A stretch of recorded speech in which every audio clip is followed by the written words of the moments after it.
Queridos, a minha palavra nesta noite, ela é baseada em um vídeo que me mandaram pelo WhatsApp e que está circulando nas redes.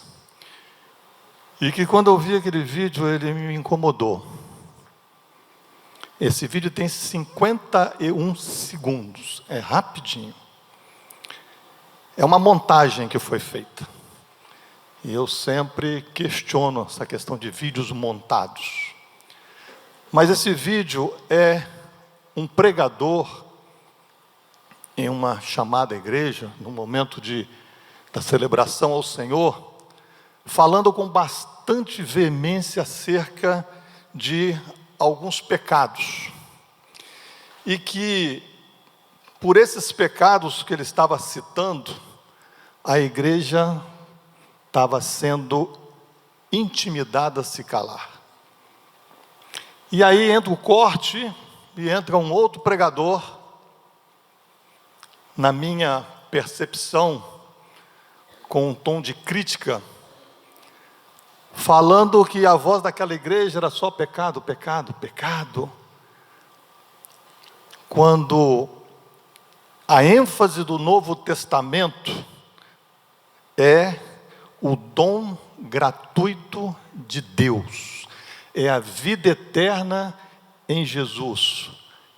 E aí ele cita um versículo: porque onde abundou o pecado, superabundou a graça, lá em Romanos 5:20. E aí ele manda aquela igreja pregar a cruz, pregar Jesus, como se pregar a cruz e pregasse Jesus não fosse falar acerca do pecado. Ô, Lude, coloca para mim aí. 50 segundos, presta atenção. Pastor ladrão é pecado, político que rouba é pecado, saca a namorada antes do casamento é pecado, e eu vou dizer que é pecado. Relação de homem com homem é pecado, e a Bíblia diz que é pecado. Relação de mulher com mulher, a Bíblia diz que é pecado, e é pecado, é pecado, é pecado. Vemos um tempo em que querem calar a voz da igreja. Roubar é pecado, corrupção é pecado, mas é impressionante como a mensagem dessa igreja é só pecado, pecado, pecado. Quando a ênfase do Novo Testamento é o dom gratuito de Deus, é a vida eterna em Cristo Jesus. Porque onde abundou o pecado, meu Senhor, superabundou a graça. Pregue a cruz, pregue Jesus. O pregador que fala sobre os pecados, ele está corretíssimo.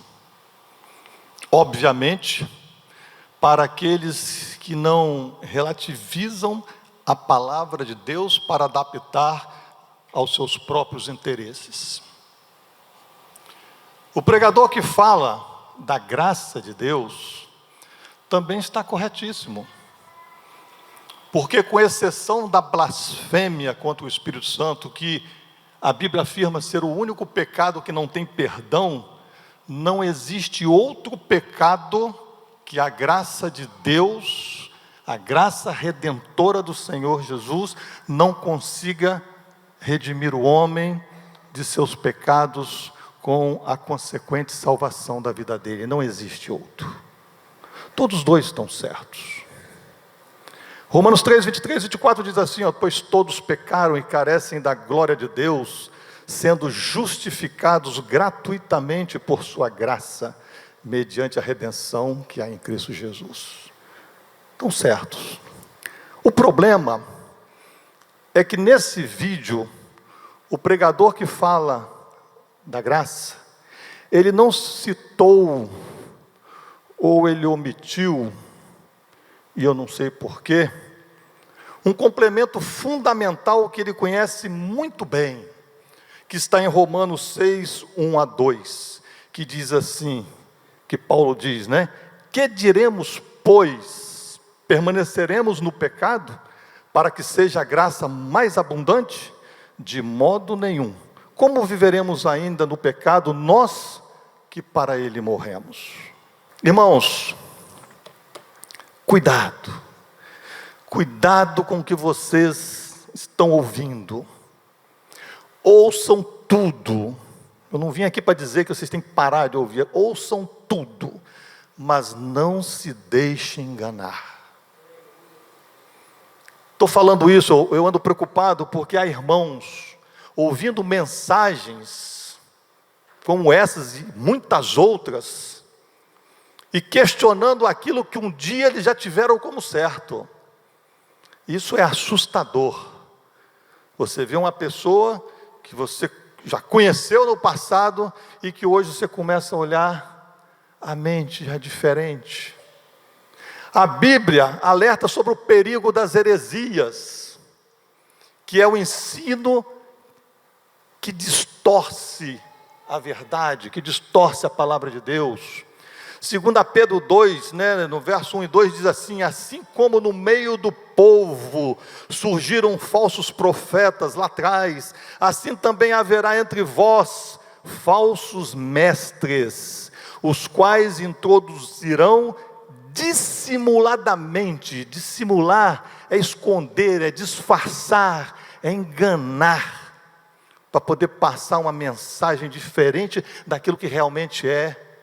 Dissimuladamente, heresias destruidoras, até o ponto de renegarem o soberano Senhor que os resgatou, trazendo sobre si mesmos repentina destruição. E muitos seguirão as suas práticas libertinas, e por causa deles será infamado o caminho da verdade. Irmãos, a Bíblia é séria. Não brinquemos com a palavra de Deus. A minha preocupação tem sido muito grande.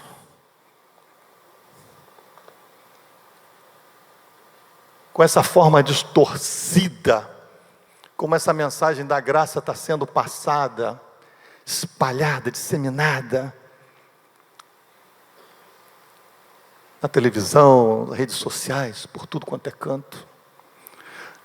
Por quê? Porque é uma mensagem, irmãos, que ela apoia e ela contribui para o comportamento de muitos chamados cristãos, que baseados na premissa de que a graça cobre o pecado, vivem uma vida dita cristã, de acordo com seus próprios sentimentos e desejos.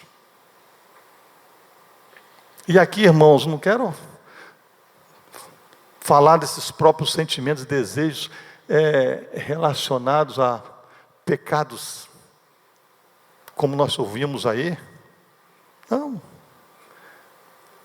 Tem irmãos que nem se reunir mais com a igreja quer, porque eu já aceitei a Jesus, a graça dele está sobre mim.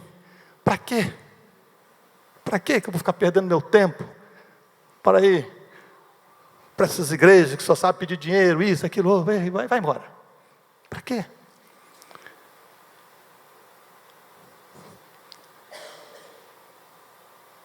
Uma vida, irmão, sem compromisso com a santidade. Essas pessoas entram por esse caminho.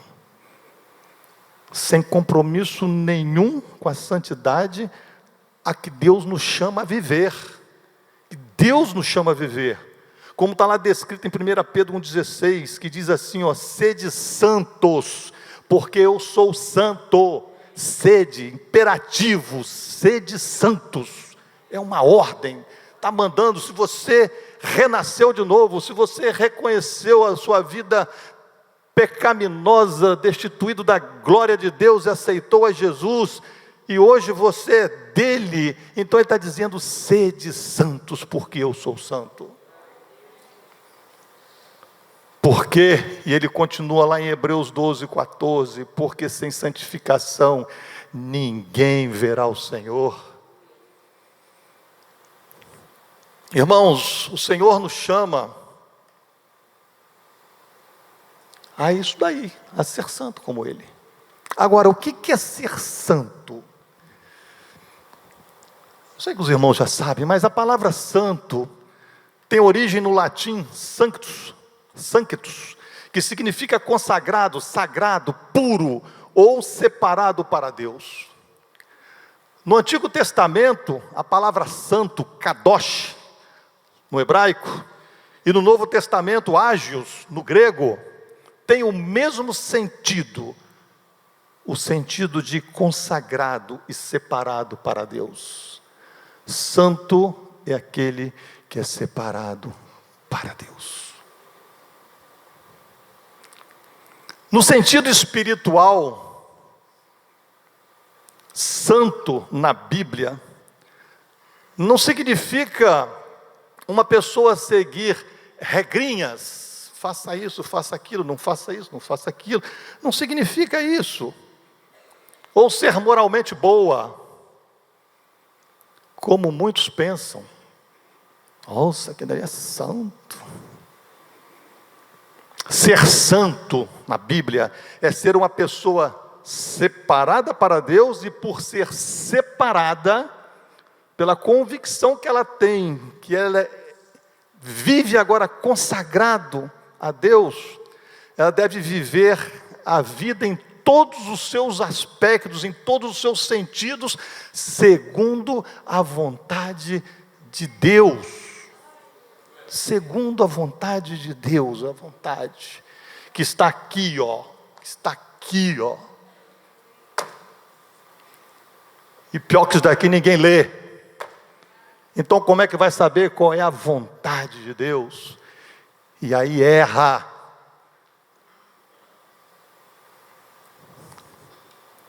E cai, e vai cair mais profundamente. Santo é a pessoa que busca desenvolver um caráter semelhante ao de Jesus. Um caráter que é marcado pelo amor, pela justiça, pela retidão. Nós somos chamados a sermos parecidos com Jesus.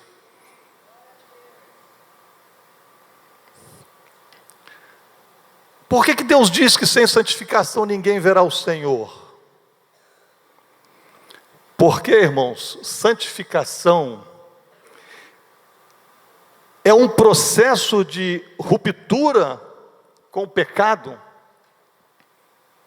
com os pecados que cometemos, e consagração a Deus. E isso não é opcional.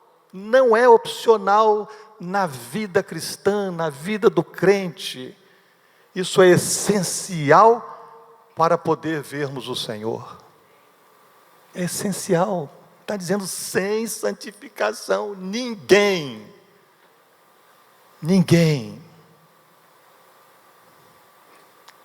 Irmãos, a santificação envolve obediência a Deus. E exige também uma transformação contínua. A imagem dele. 2 Coríntios 3,18 diz assim, ó: e todos nós, com o rosto desvendado, contemplando como por espelho a glória do Senhor, somos transformados de glória em glória na sua própria imagem, como pelo Senhor o Espírito. Sem essa transformação, não adianta, ninguém vai experimentar a presença de Deus, nem aqui agora, e nem entrará, e nem experimentará com Ele na eternidade. Aquele que está aí no mundão, pergunta, se tiver alguém aqui nesta condição, que está aqui apenas por estar, mas que lá fora faz o que quer da vida, pergunte a você mesmo, você tem experimentado a presença do Senhor na sua vida? Presença mesmo. E aqui eu quero deixar, irmãos, alguns pontos sobre a santidade. O que ela deve ser? Primeiro, santidade não é viver sem pecado. Eu não vim aqui trazer uma carga para vocês, eu não vim aqui colocar um jugo sobre os ombros de ninguém. Santidade não é viver sem pecado. Porque nós somos seres humanos e a própria palavra de Deus diz, lá em 1 João 8, que se dissermos que não temos pecado nenhum, a nós mesmos nos enganamos e a verdade não está em nós. Estamos no mundo decaído. Jesus mesmo diz, não peço que os tires do mundo, mas livrai-nos do mal, porque nós estamos sujeitos a todo tipo de mal. E volta e meia,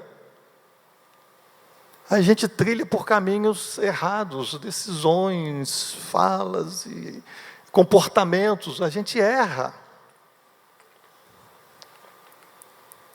Então, irmãos, a Bíblia diz isso. Então nós devemos viver consciente que temos uma nova vida em Jesus e que essa vida requer de nós que vivamos lutando contra o pecado todo dia, toda hora, e em dedicação exclusiva a Deus, porque nós fomos separados por Ele e para Ele. Nós fomos separados, Ele nos separou, Ele nos chamou e nos chamou para Ele. Segundo, santidade não é um fardo. Como é que eu vou conseguir?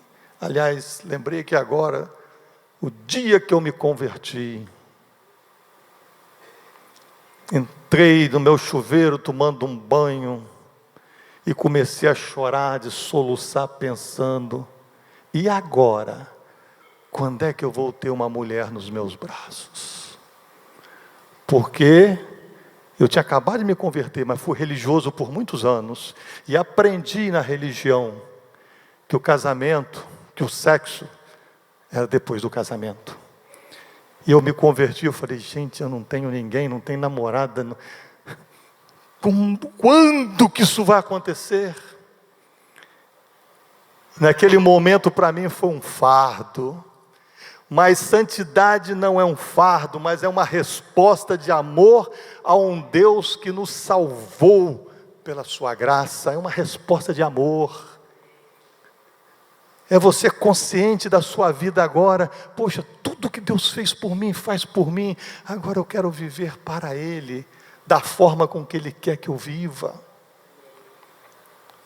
Viver em santidade é uma busca constante pela vontade de Deus em todas as áreas da nossa vida, em tudo.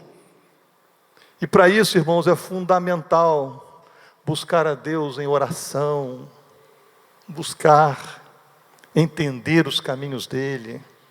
É fundamental, porque senão a graça vai ser um fardo.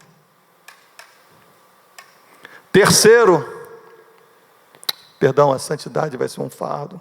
Terceiro, santidade não consiste apenas em conversar sobre assuntos espirituais. Santidade não consiste apenas em conversar sobre assuntos espirituais.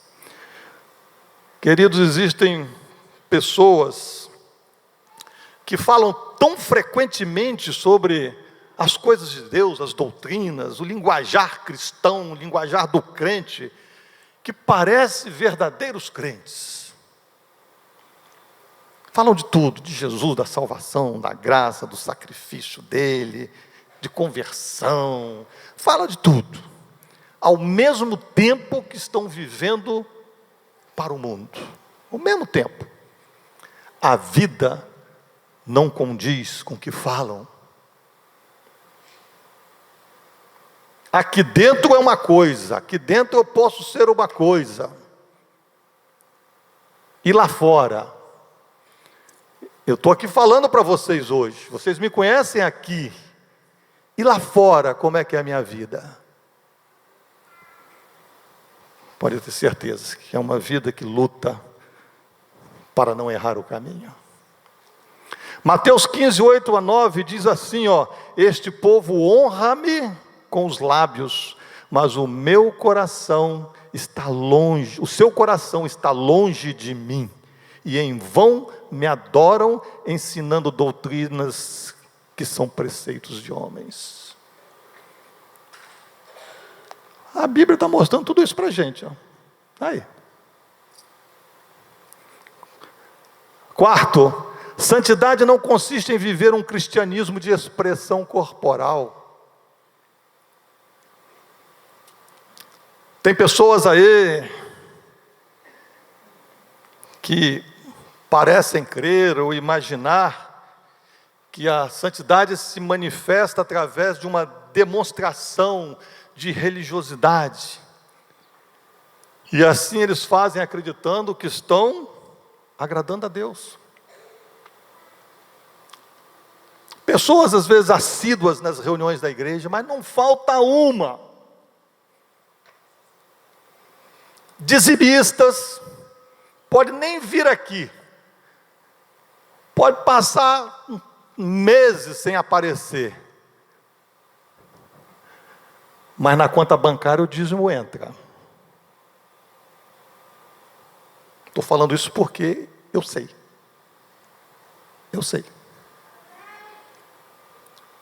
Parece que é a maneira de dizer, ó Deus, ó, estou lá, hein, dando meu dízimozinho, hein. Adoram com gesticulações durante o louvor. Eli às vezes fica cobrando ali, ó, fala muito comigo, eu não entendo esse pessoal, a música manda levantar os braços, ele está com o braço no bolso. Eu falei, pode ser que a mão dele no bolso esteja adorando, e o que está lá com a mão para cima,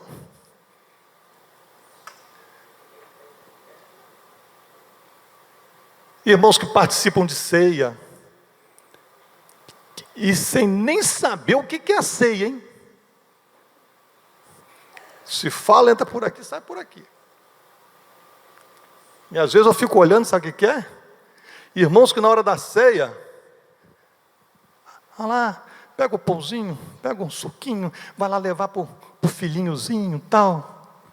Espera acabar a ceia, porque a ceia é um momento ali onde o Senhor instituiu, para que nós pudéssemos lembrar dele, os filhos, a igreja, lembrar do sacrifício dele. Então quando acabar tudo, não tem problema não, o que sobrar aqui, irmãos, os pães que sobram, o suco que sobra aqui, não é santo não, tá? Aquilo dali é só para o momento da ceia. Não, quando acabar tudo, pode vir cá, pode pegar o resto aí, comer, beber, não tem problema não, pode dar para o seu filho. Mas entenda o que é a ceia. Tem gente que usa vestes apropriadas. Nossa, olha ali, a saia daquela irmã, como é que está curta, aquilo está errado, tem que ser assim. Estão achando que estão agradando a Deus, mas como é que está lá dentro? Jejuam, oram com fervor, ouvem atentamente a palavra. Ouvem, vocês estão me ouvindo. Lá em Marcos 6,20, de Jesus, está escrito lá que Herodes temia a João, sabendo que ele era um homem justo e santo, e o tinha em segurança. E quando ele ouvia João falar, ele ficava perplexo, escutando de boa mente, diz o texto. Porém, Herodes tinha o seu coração inteiramente mau aos olhos de Deus. A santidade verdadeira, ela é manifestada internamente e não apenas no exterior, porque Deus, mais uma vez, Ele vê o coração. Você pode estar mostrando para quem você quiser, mas você precisa mostrar para Deus a sua fé, a sua vida de santidade. O homem santificado é aquele que o escritor da carta aos Hebreus exorta dizendo assim, por meio de Jesus, pois, ofereçamos a Deus sempre sacrifício de louvor, que é o fruto de lábios que confessam o seu nome. Ofereçamos sempre sacrifício de louvor. Sacrifício de louvor, queridos, é uma oferta espiritual, não mais, de animais, como era lá para os nossos antigos, mas agora, por meio de uma vida, por meio de palavras sinceras que são ofertadas a Deus como um fruto do louvor produzido por lábios agradecidos a Ele, por tudo que Ele fez, por tudo que Ele faz e por tudo que Ele é. É isso, é um coração grato. O que meu Deus é para mim? Então agora eu quero louvar. Quinto, santidade não é viver segundo o mundo. Romanos 2,2 diz assim, e não vos conformeis com este século, mas transformai-vos pela renovação da vossa mente. Viver segundo o mundo significa viver conforme os valores, desejos e comportamentos que estão em oposição à vontade de Deus, que estão contra a vontade de Deus. Quem é santificado busca viver segundo os valores que estão aqui, os valores do Senhor, os valores do nosso Deus, e não conforme a cultura, os modismos, as tradições ou as opiniões humanas que nós temos visto aí nos dias de hoje, que são contrárias à palavra de Deus. Outro dia eu vejo muito G1, porque no meu celular, quando eu abro página de coisa, cai no G1, uma atriz famosa, já foi casada, e agora ela está dizendo que a instituição do casamento já era, e ela está agora se adaptando para um viver trisal. Mas ela ainda tem que adaptar a cabeça dela, porque ela tem uns princípios cristãos. Oh Deus, tem misericórdia.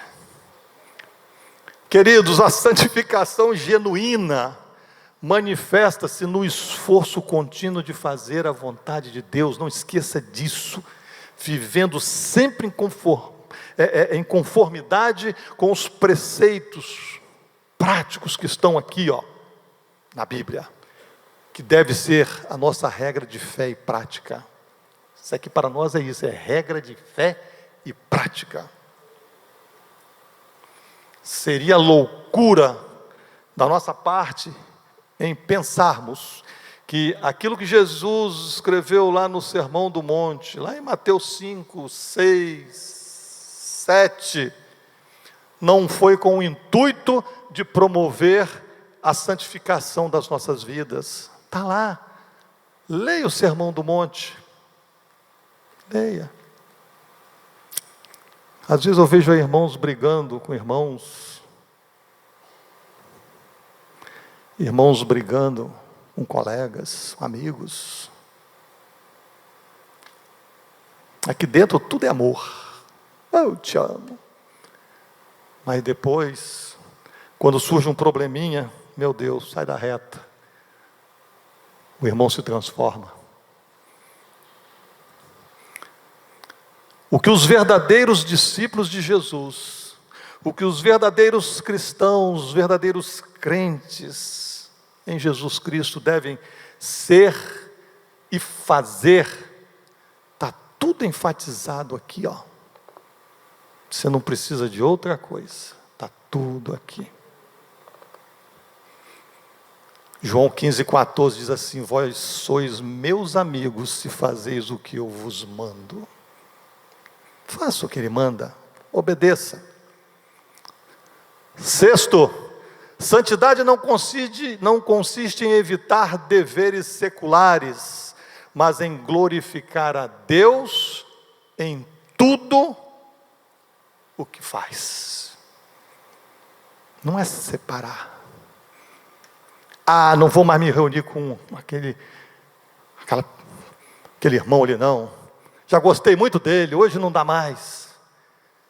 Não compartilha mais nada daquilo que agora eu creio. Santidade, irmãos, não consiste nisso, não consiste em se afastar das coisas. A verdadeira santificação não leva o crente a procurar evitar as dificuldades, não. Mas o contrário, ele leva o crente a enfrentá-las e conquistá-las. Ela consiste em nós cumprirmos os nossos deveres na circunstância em que fomos chamados por Deus, como sal em meio à corrupção e luz em meio às trevas. É isso que nós fomos chamados. Santidade não é isolamento, é compromisso com Deus em meio a esse mundo doido que a gente vive. Isso é que é ser santo. O dia que você tiver compromisso com Deus, esses pecados que são cometidos, eles vão desaparecer. Jesus disse em João 17,15, não peço que os tires do mundo, que sim, que os guardes do mal. Não é se isolar, nem Jesus pediu isso. Eles estão no mundo, deixa eles lá. Agora, por misericórdia, segura esse povo, ajuda esse povo. E essa ajuda vem daqui, ó, de você querer saber dele o que você precisa fazer. Santificação, queridos, gera mudança visível na vida de um pecador arrependido. O cara pode ser o mais terrível que for, mas o dia que ele se arrepende dos seus pecados, o dia que ele reconhece a miséria dele, a necessidade dele, de Cristo Jesus na vida dele, aí não tem jeito. A mudança é visível. Você vai olhar e vai dizer, nossa, aquele cara como mudou. Jesus em Mateus 3,8 disse aos fariseus e saduceus, pecadores como qualquer um de nós aqui, produzi, pois, frutos dignos de arrependimento. Produza. Nós temos produzido frutos dignos de arrependimento. Quando você está aí bicudo com o irmão, que não tolera o irmão, qual é o fruto digno de arrependimento disso? Vá a ele conversar, vá a ele fazer um conserto, vá a ele pedir perdão ou perdoar. Isso é fruto digno de arrependimento. Arrependimento de quê? Dos nossos pecados. Atos 3,19, Pedro disse aos israelitas lá no templo, arrependei-vos, pois, e convertei-vos para serem cancelados os vossos pecados. O verdadeiro cristão, ele comete pecado sim, mas ele não vive na prática do pecado de forma deliberada, como um estilo de vida. No início dessa mensagem,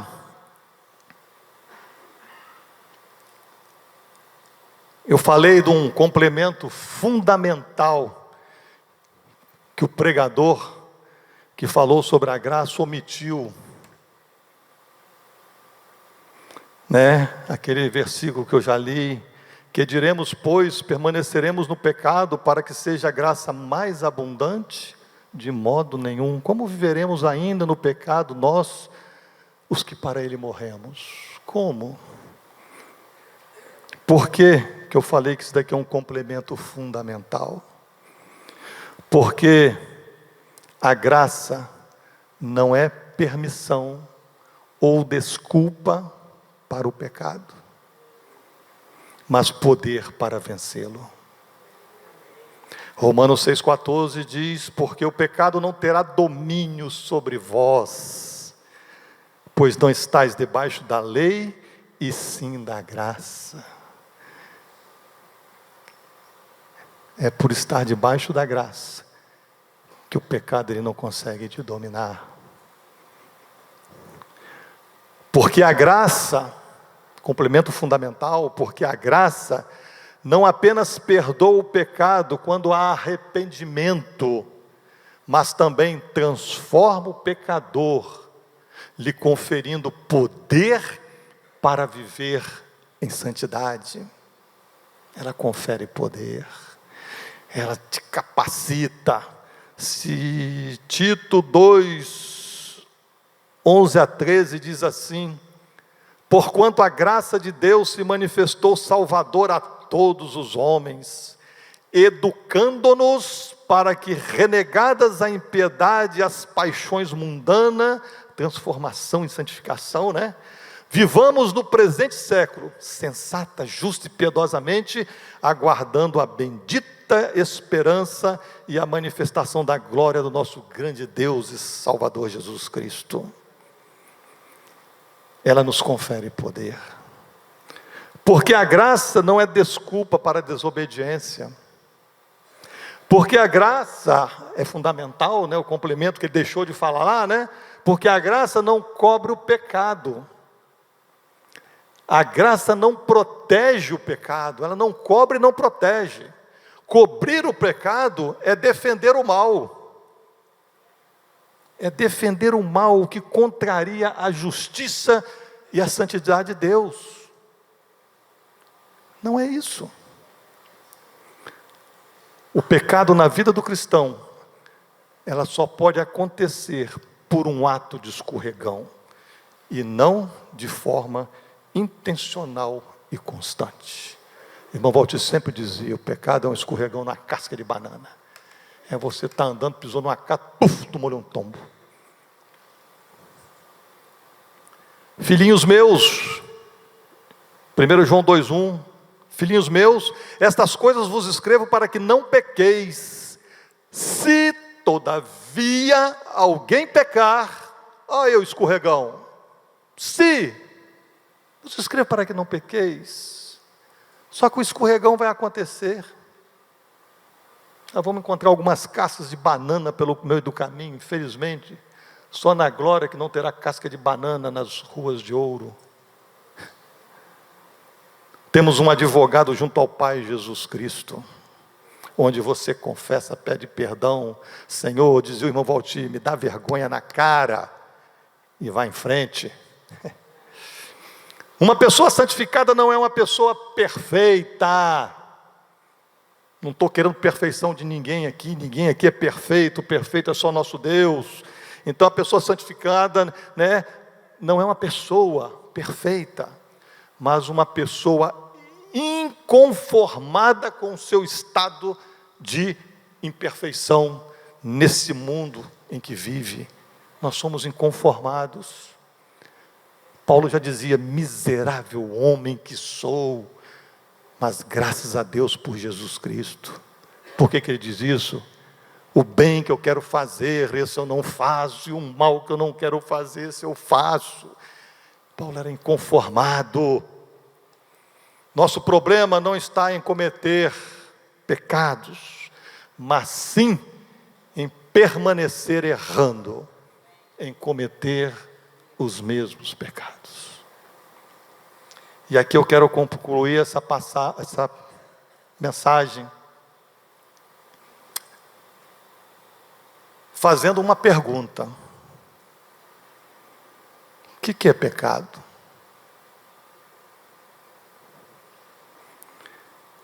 Uma das minhas definições é que pecado, que eu quero trazer para esse estudo, é que pecado é a desobediência à voz de Deus. Pecado é a desobediência à voz de Deus. Lá no Jardim do Éden, lá na criação, Deus deu uma ordem ao homem para que ele não comesse da árvore do conhecimento do bem e do mal, porque no dia que ele comesse, o dia que comesse dela, ele morreria. Está lá em Gênesis. O que aconteceu? Veio a serpente e o que ela disse para a mulher? Gênesis 3, 4, 6, olha só. É certo, ô Eva, claro, é certo que você não vai morrer, é certo que não morrereis. Você sabe por quê? Porque Deus sabe que no dia em que você comer desta árvore, do fruto dessa árvore, se vos abrirão os olhos e como Deus, você será conhecedora do bem e do mal. Olha para essa serpente. Notem aqui, vejam que pregadora maravilhosa essa serpente. Essa pregadora para Eva, acho que foi uma das melhores que ela encontrou na vida. Que palavra doce e agradável que ela falou lá para os ouvidos da Eva. Querida, você vai ser conhecedora do bem e do mal. Eu imagino, passou na cabeça da Eva lá, naquele momento, né? Aquilo que a gente costuma dizer assim, nossa não, né? Nosso. Nossa é Nossa Senhora, é nosso Senhor. Como eu não tinha pensado dessa forma. Olha só o que ela falou. Eu não tinha pensado dessa forma, eu não tinha pensado desse ponto de vista, sobre esse ângulo. Que ela não queria, que Deus não queria que eu comesse, porque senão ia ficar igual a Ele, parecido com Ele. Esses são os pregadores que muitos amam ouvir. Talvez aqui hoje possa ter gente para me apedrejar, porque gostaria de ouvir alguma outra coisa mais gostosa aos ouvidos. Mas esses são os pregadores que as pessoas gostam de ouvir. Aqueles que falam coisas gostosas, que agradam, que massageiam o ego, coisas que não confrontam, que não vão de encontro à nossa miserável natureza humana. E aí, Eva, ao invés de ter dado ouvido à voz de Deus, porque ela sabia, não é possível que ela não sabia, não é possível que Adão tenha sido tão negligente, deu ouvido à voz da serpente, comeu o fruto e ainda deu para o marido Adão, e o infeliz comeu. Peste ruim, cara. Como dizia o irmão Valtir, não coma pela mão dos outros. Foi o que Adão fez, comeu pela mão da Eva. Se ferrou. E o pior que ferrou é a gente, né? Se fosse só ele. Desobedeceram a voz de Deus.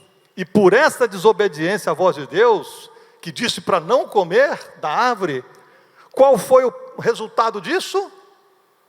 O pecado. Depois vocês leiam lá Romanos 5, 12 a 19. O pecado original. O pecado que entrou no mundo.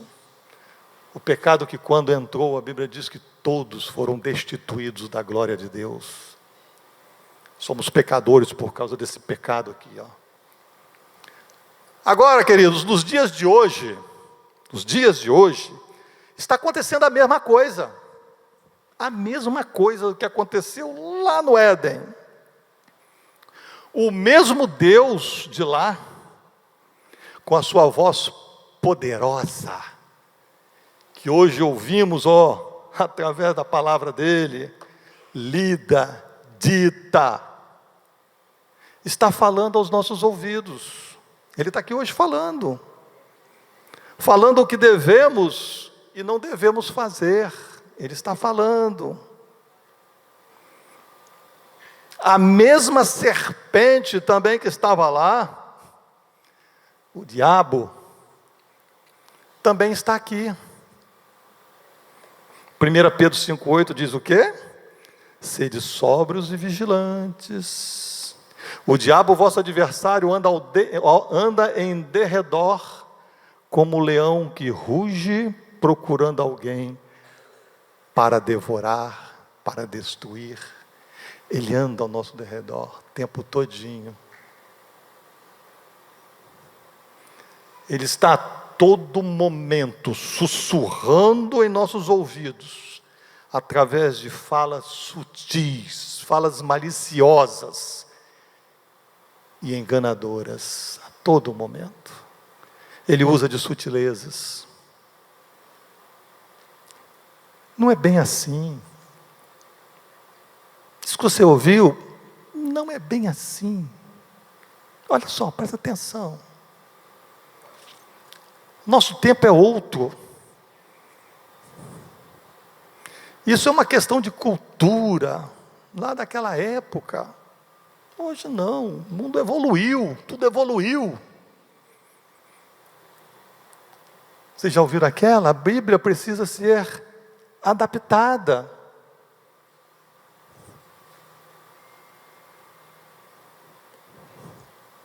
Ou reeditada para os nossos dias. Deus é amor. Queridos, nosso Deus é amor. Não esquenta a cabeça muito com isso não. Você não precisa mais frequentar as reuniões. Você já tem Jesus. Não precisa ter compromisso nenhum com a igreja. Você já tem Jesus. Você não precisa de ir para grupo familiar. Você já tem Jesus.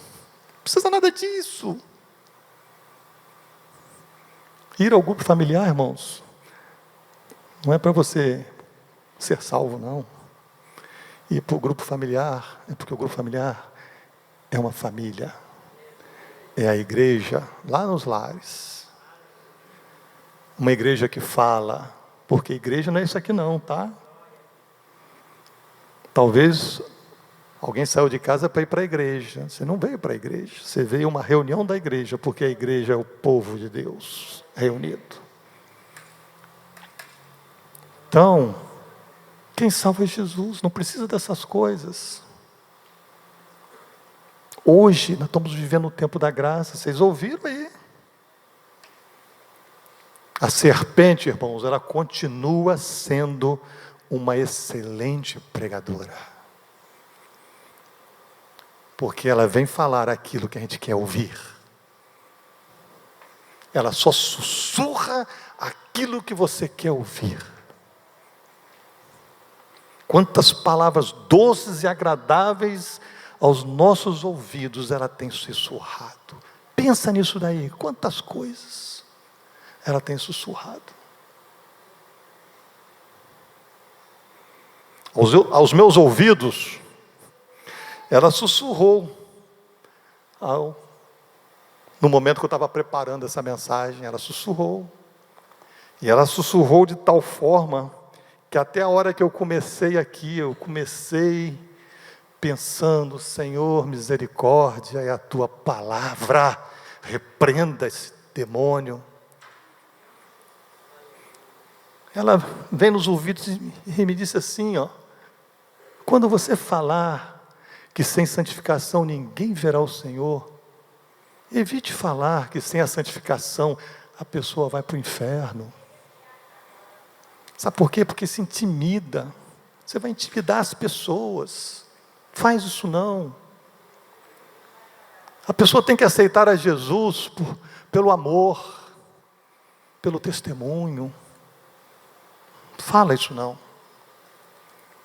Não é por força e nem violência, mas é pelo Espírito. Então não fala do inferno não. O inferno assusta as pessoas. É a vozinha dela. É a vozinha dela.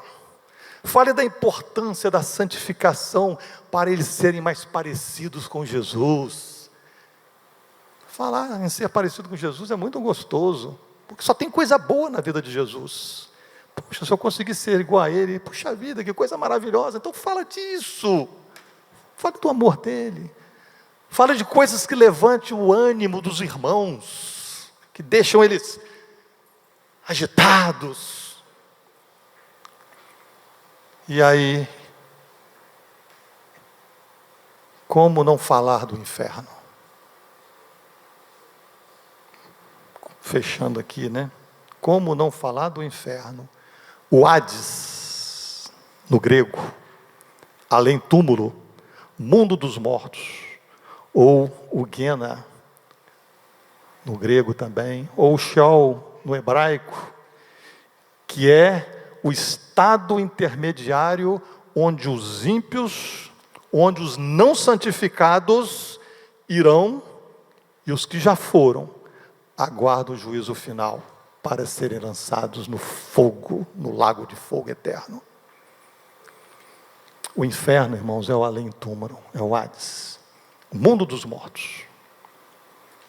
Quando alguém morre, o ímpio vai para o inferno, vai para o estado de sofrimento. Lá em Lucas 16, 23, 24, olha lá, o rico está em tormenta no inferno, e Lázaro gozando de paz no seio de Abraão.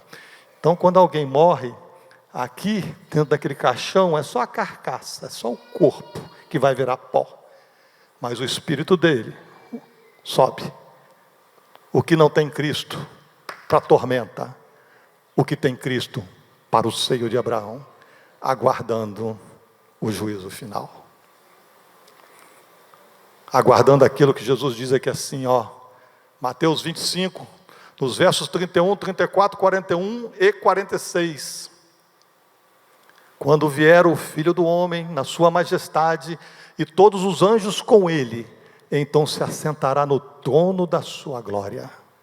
E todas as nações serão reunidas em sua presença, e ele separará um dos outros, como o pastor separa dos cabritos as ovelhas. E porá as ovelhas à sua direita, mas os cabritos à esquerda. Então dirá o rei aos que estiverem à sua direita. Quem vai estar à direita? Aqueles que deram ouvidos à voz de Deus, aqueles que creram em Jesus, que obedeceram. Vinde, benditos de meu Pai, entrai na posse do reino que vos está preparado desde a fundação do mundo. Então o rei dirá também aos que estiverem à sua esquerda, aqueles que deram ouvidos à voz da serpente, aqueles que não deram ouvido à voz de Deus: apartai-vos de mim, malditos, para o fogo eterno, preparado para o diabo e seus anjos. Filho não é maldito, filho não vai para o inferno, filho não é maldito. Apartai-vos de mim, malditos, para o diabo e seus anjos. Irão estes para o castigo eterno, porém os justos para a vida eterna. E Apocalipse 20, 14. Então a morte e o inferno foram lançados para dentro do lago de fogo. Esta é a segunda morte, o lago de fogo. Então a morte e o inferno, a morte é o poder da morte. Não haverá mais morte. Foi tudo lançado dentro do lago de fogo. E aí é a eternidade sendo consumida pelo fogo. Ai, mas eu não admito, esse Deus não fala comigo. Como é que ele vai pegar meus filhos, vai fazer uma coisa dessa? Filhos não são malditos. A que voz você tem dado ouvido? Qual é a voz que você tem dado ouvido? Pensa, irmãos. Pensa, é a voz de Deus. Irmãos, é tão sério isso. É com temor que eu trago uma palavra dessa, porque é tão sério. Nós tivemos aqui, nós estamos há 2 meses, não sei nem se chega a 2 meses, que nós perdemos 2 irmãos. Um até que eu ainda podia imaginar, por causa dos problemas de saúde que sempre teve, que a vida dele já foi um milagre. Mas o outro, mais forte do que eu, o cara vigoroso, acorda de manhã, senta no sofá e morre.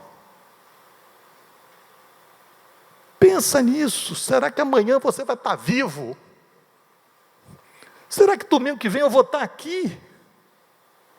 Isso não é brincadeira. brincadeira não, gente, ninguém sabe de nada. Então, irmãos, ninguém sabe o dia de amanhã. Por favor, pensa nisso, jovem, adolescente, vocês que foram para o retiro, adolescentes aí que tiveram aí experiências lá, cultivem isso, busquem mais de Deus, porque senão isso vai passar, e daqui a pouco você está na mesmice.